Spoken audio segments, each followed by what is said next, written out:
Government procurement is the broad name that we give to everything that's purchased with public funds.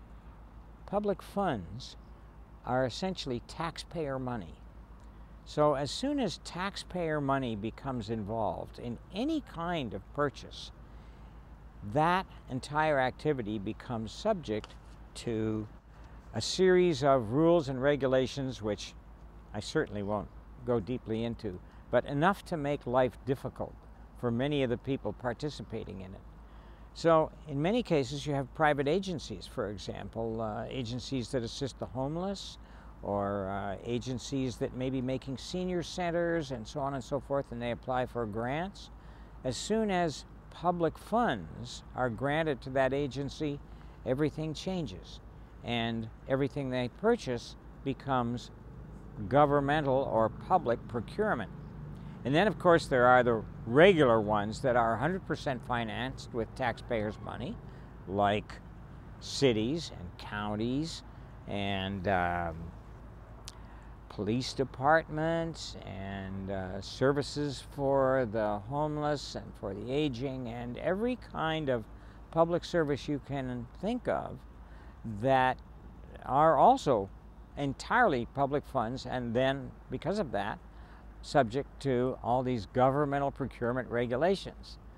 And invariably they stem from one of two sources: the federal government, which has a number of very stringent rules depending on which department you're dealing with, and state governments.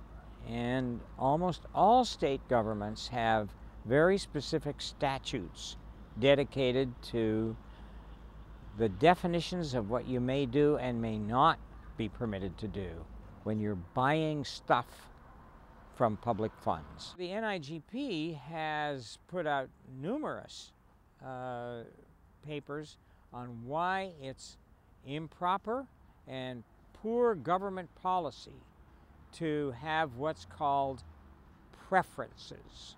Preferences are essentially the process of awarding a contract to a proposer or a bidder who is not the top scorer or the top price that you're looking for. Many states do that. Many cities do that. New York has done it, saying you must award a contract to a resident New York company in certain areas.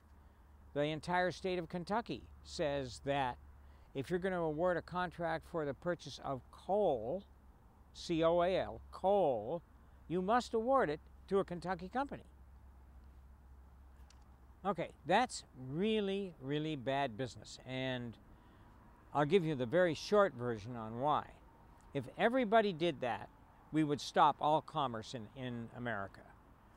It would be as if we had 10,000 little fiefdoms, each arguing for its own little position and excluding everybody else. And furthermore, you don't get good competition. Your prices go down the toilet as soon as you start having preferences. Nevertheless, citizens want preferences, and some places have acceded to those demands, others haven't. State of Oregon gives a 5% preference to companies that recycle a certain amount of things. And they have what's called a recycling preference. And so if you're purchasing office supplies, or specifically, let's say, paper is a biggie. Agencies use $5–10 million worth of paper every year. A local company will get a 5% preference. That means that a state, within the state.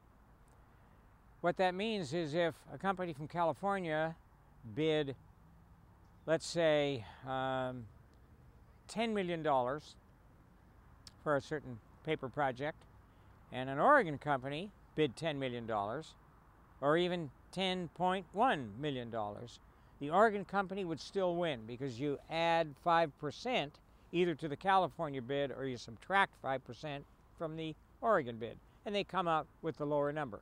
There was considerable consternation here in the city of Yuma over preferences for local bidders, not just on one type of commodity, which is far more common.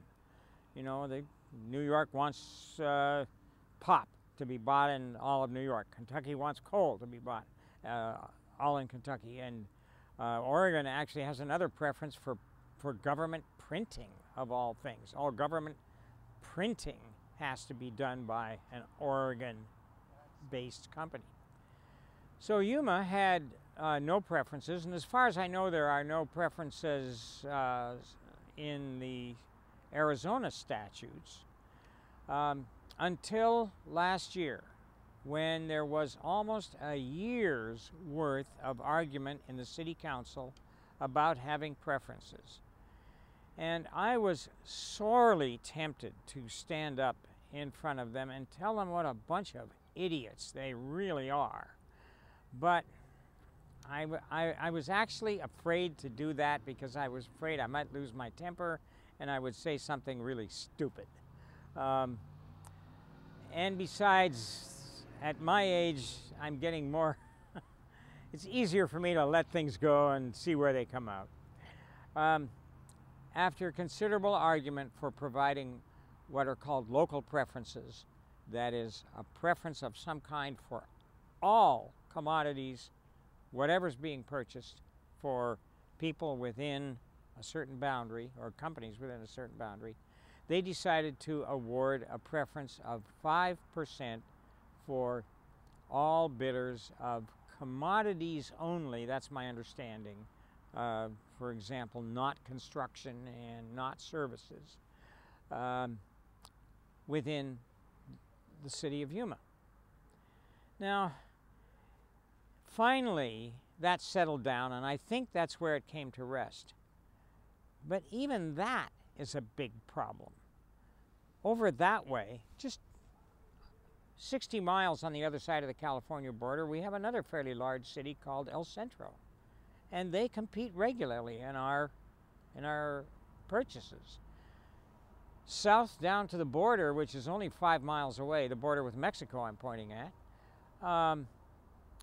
we have a town called San Luis, fairly big town. They have people there, and they weren't too happy about that either. Welton, and on and on. So even here in this little area, you find that when you start giving preferences to somebody, you open a can of worms which is, once it's opened, you can never get it closed again.